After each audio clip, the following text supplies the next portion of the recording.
Shalom and blessings, warriors of Yahuwah and the truth. In my last video I said that I have a lot of homework this week, but I'm thinking since Beguiled and Nimrod's at Secret Identity and Yahuwah's Redemptive Story, you guys seem to really like the most. I'm going to try to do 3 videos a day for this week, and then we'll catch back up in the Sefer and the BYNB next week. If you guys think that that's a good idea, let me know in the comments, or if you guys would like me to alternate between the different books each day, let me know. We are on YOD-HAY, or wait, no, we are on the son's name. Hebrews 13:8. We are on video number 28. This script is read right to, wait, no, sorry, I apologize. The son's name.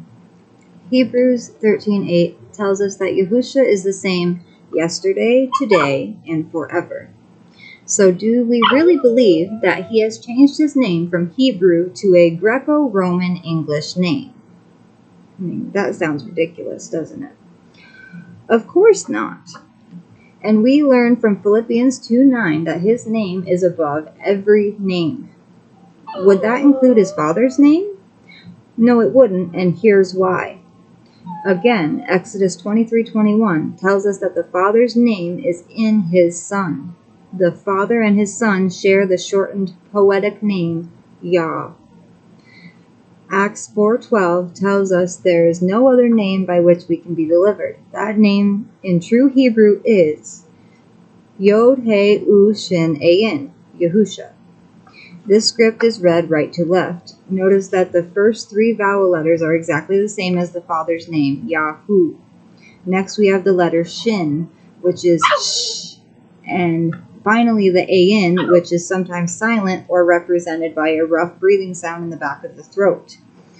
The Greco-Roman English name Jesus would have been unknown to Yahusha, the person that was supposed to have the J name. The J name really is not his name. Jesus has no meaning in Hebrew. Whereas Yahusha means Yah is our deliverer, or I am your deliverer. The one who hung on the stake or tree for us was named Yahusha, not someone named Jesus. Hey, he's licking Bella. Why is it that most believers readily accept the free gift of his finished work at Golgotha, but refuse to acknowledge him by his Hebrew name, which was given to him by his father, Yahuwah? Clearly, we are to call on his Hebrew name for salvation, but regretfully, that has not been the case in the Kirke, or CHURCH, assembly. IESU was the Latin form from 391 to the 16th century. Arabs were influenced during the 7th century by this form and referred to Yahusha as Isa or ISA. ISA taken back into Hebrew becomes Esu, ESU. The name of Jacob's brother Esau, a word meaning hairy. If we take a closer look at the original Hebrew name for Joshua, we find that it is the clearest example of how Mashiach's name is spelled and pronounced. Strong's Concordance number H3091 spells Joshua's name in Hebrew as YOD-HAY-UAU-SHIN-AYIN, just like Yahusha.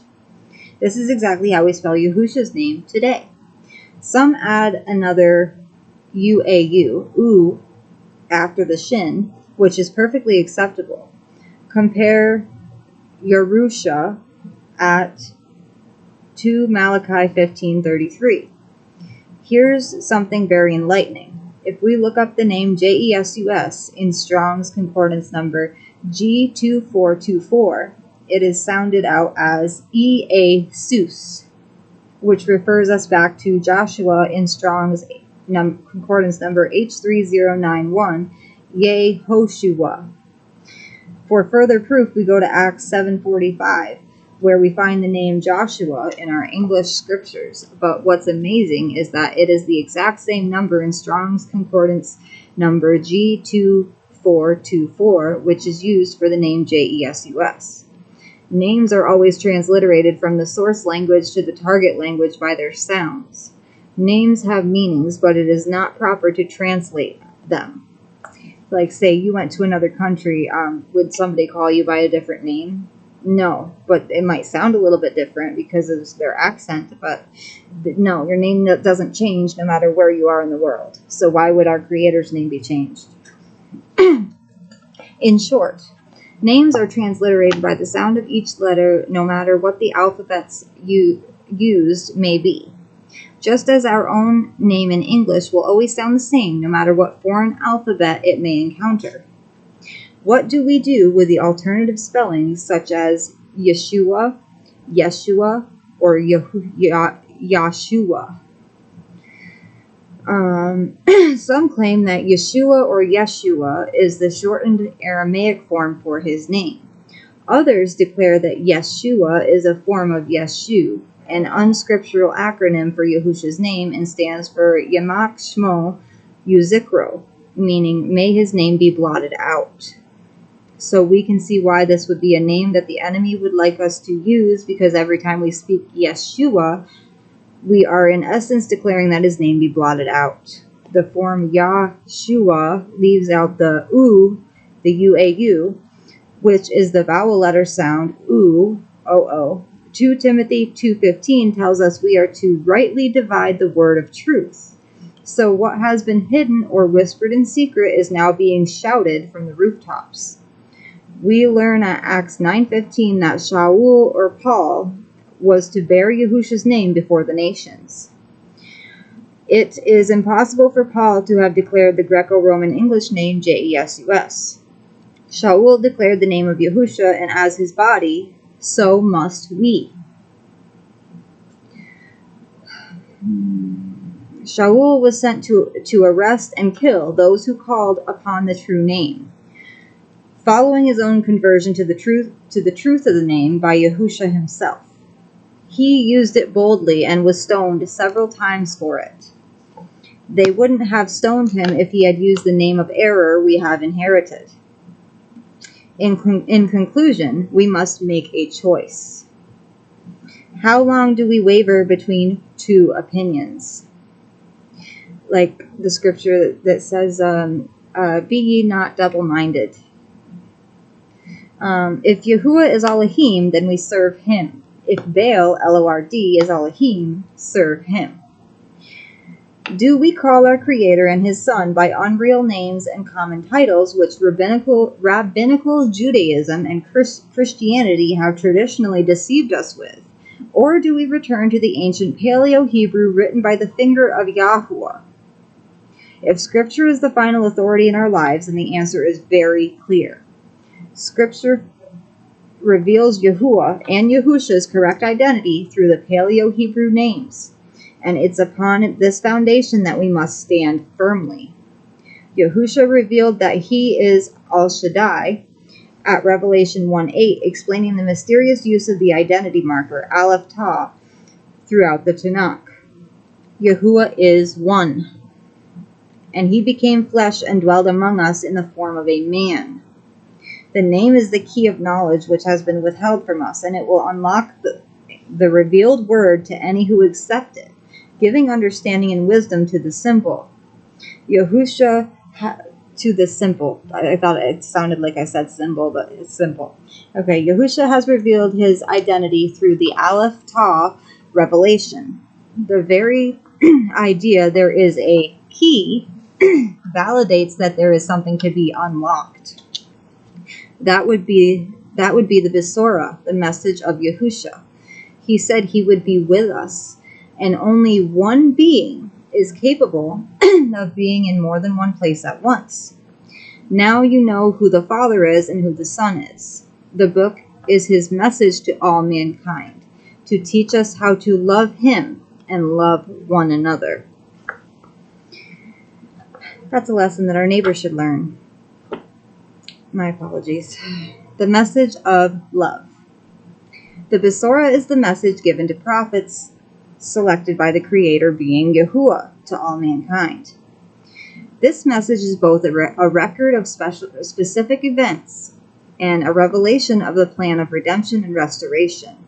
The original parents of all mankind were perfect, created to live in Eden, bliss, delight, and they were deathless. They were deceived by a fallen creature that brought doubt into believing the word of Yahuwah, and so they failed a simple test of faith, amunah, in what he had spoken. Through this error, death entered the world. Life and death are on display throughout the entire message, and Yahuwah calls out to all men to choose life by believing in his word and proving they believe it by obeying him. That this choice is made by having amunah or faith in his word, the message Hebrew or Besorah, and living by it according to the covenant given to a chosen people he selected, Yasharal, aka Israel. Next time we will be reading, this translation is different, the script in its historical context, and what is the message. And David, Dawid, or Dawood. I hope you guys enjoyed the lesson. And now it's time to praise Yahuwah. Torah Rabbah Abba Yahuwah. Torah Rabbah Abba Yahuwah. Hallelujah, hallelujah, hallelujah, hallelujah. I love you all with an everlasting love, as our Abba Yahuwah and the YOD-HAY-UAU-SHIN-AYIN loves each and every one of us. Shalom and blessings, warriors of Yahuwah and the truth.